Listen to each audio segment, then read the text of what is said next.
és marcar quins han de ser els fòrums de diàleg i els espais de debat de tots aquests temes que han quedat ajornats en el Consell de Govern.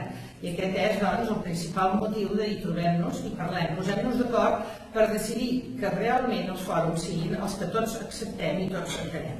Jo he de dir que d'entrada els fòrums són clarament els institucionals. Aquests fòrums institucionals de comissions, de Consell de Govern, de reunions diverses s'han complert i tot i així sembla que la informació no ha avançat, o sigui, la reducció en el que és la subvenció ordinària de la universitat. L'any passat 9 milions i mig, aquest any encara n'hi haurà un més, o sigui, 10 milions i mig que hem de reduir respecte al que era el pressupost de l'any 2010. Aquesta reducció del pressupost de la subvenció ordinària va portar a l'elaboració d'un pla de sostenibilitat econòmica. He de dir que el Consell de Govern havia ja creat un grup de treball l'any 2010 que havia fet un primer pla d'austeritat i eficiència, però que havia quedat curtíssim després de la patacada que va ser la reducció del pressupost de finançament ordinari. I, per tant, es va fer un pla de sostenibilitat que es va presentar en el claustre el mes de juny i del que es va retre comptes en el claustre de l'1 de desembre. O sigui, en 2 claustres s'ha parlat d'aquest pla de sostenibilitat. El pla de sostenibilitat preveia reduccions en diferents àmbits. Reduccions en la inversió, està clar que tenim totes les obres parades, les obres d'inversió de la Facultat de Turisme o el campus de Salut, tot això es va parar. Reducció en el funcionament, hi van haver retallades importantíssimes el 2011 en el funcionament de totes les unitats estructurals. Reducció en el que és la despesa corrent. Reducció en tots aquells àmbits en què es podia reduir. També hi havia un apartat de majors ingressos i també aquí es va tenir en compte els diferents aspectes de relació de convenis, de projectes, etc. I després, en tots aquests, hi havia la reducció en l'àmbit acadèmic. La reducció en l'àmbit acadèmic hem de dir que es va iniciar l'any passat i que afectava clarament el tema de personal. El personal docent i investigador, l'any passat hi va haver una reducció de més de 500.000 euros. I el conjunt del que s'ha de reduir aquest any arriba fins a 1.200.000. Vol dir que el 500 i pico de l'any passat més el que falta per arribar al 1.200.000. I certament són reduccions doloroses perquè afecten les persones, el mateix que en el cas del PAS, que hi havia una previsió de reducció de l'any passat que tampoc es va complir totalment, igual com el PDI, però que també es va complir una bona part i el que no es complia l'any passat s'havia d'acabar de completar aquest any. Certament, i torno a dir-ho, les reduccions en temes de personal són sempre doloroses i difícils perquè és retallar realment les ales de la universitat. És el personal, el capital principal que té la universitat. Però tot això s'ha fet i alineats tots amb el màxim diàleg.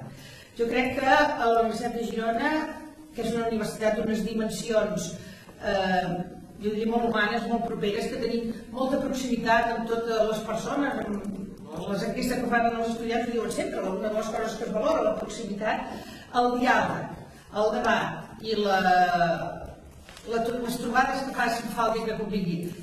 Sempre d'acord amb el que són les vies legítimes, legals de representants i sempre treballant amb la màxima obertura de poder escoltar. Doncs aquest és el plantejament dels punts. Un és la governança, amb el qual l'opinió de les que estem aquí pensem que hi ha alguns punts que es poden millorar, sincerament, i l'altre punt és l'acadèmic, en el qual s'ha de fer un calendari i s'ha de veure. Jo, des del nostre punt de vista, entenem l'esforç que ha fet el vicerectorat i que ha intentat fer les coses de la millor manera possible, però també entenem que potser no és l'única manera possible. I que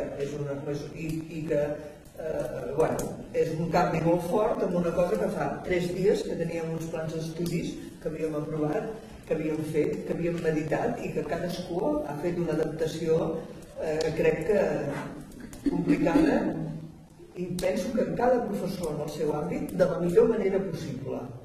Llavors, en aquest moment, obrim aquest torn de diàleg, entenem que hi haurà d'haver un tira i afluixa i penso que potser és aquí que hauríem de concretar un calendari com ho fem, no? Els estudiants no coneixen el govern del UDG, no el coneixen, amb un 10% molt alt, i l'altre dia vaig recuperar una notícia al diari d'avui, és de fa 2 anys, quan vam entrar l'Isaac i jo, i era una enquesta de 150 estudiants, i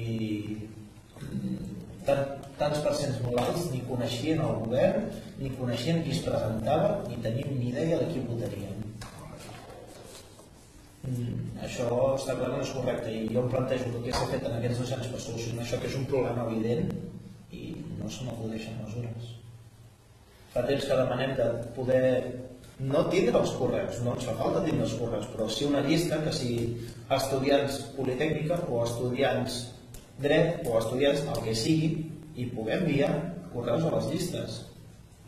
Que aviam, que si tenim notícies que no són molt importants no els posarem per ser, ja tenim el canal de la meva UDG, però el canal de la meva UDG, si posem una notícia, per important que sigui, sortiran 4 coses del servei d'esports, 2 càtedres i un òrgan climàtic, i haurà quedat a més de tot el web, i ja no es veurà. No és un canal vàlid, però no és el millor per explicar segons què. Hem de trobar la solució entre tots perquè la voluntat hi és. Això és el més que es menja el cul, perquè si nosaltres no podem donar sortida a les coses que fem, la gent no ho coneix. Si la gent no ho coneix, la gent no s'apunta. O no n'hi ha prou apuntats. I llavors el que ens passa és que arribem sense gent al final dels 2 anys i no podem anar a totes les reunions perquè per horaris és impossible. Tenim ara unes eleccions a claustre que se renovaran. Sí, però per tant esperem 2 anys i estarem en la mateixa dinàmica si no solucionem res. Doncs haurem de parlar-ne, veure la millor manera de fer-ho, perquè no hi ha una solució de dir això es fa així, és una qüestió de veure quines són les vies que permeten arribar a tots els estudiants i que els estudiants coneguin molt millor la universitat, coneguin l'estructura, coneguin com funciona, coneguin el sistema democràtic. Sí, aquest és l'objectiu, però jo em pregunto què fem per aconseguir-ho? Si els objectius estan clars, però què fem per aconseguir-los, aquests objectius? A veure, darrerament jo diria que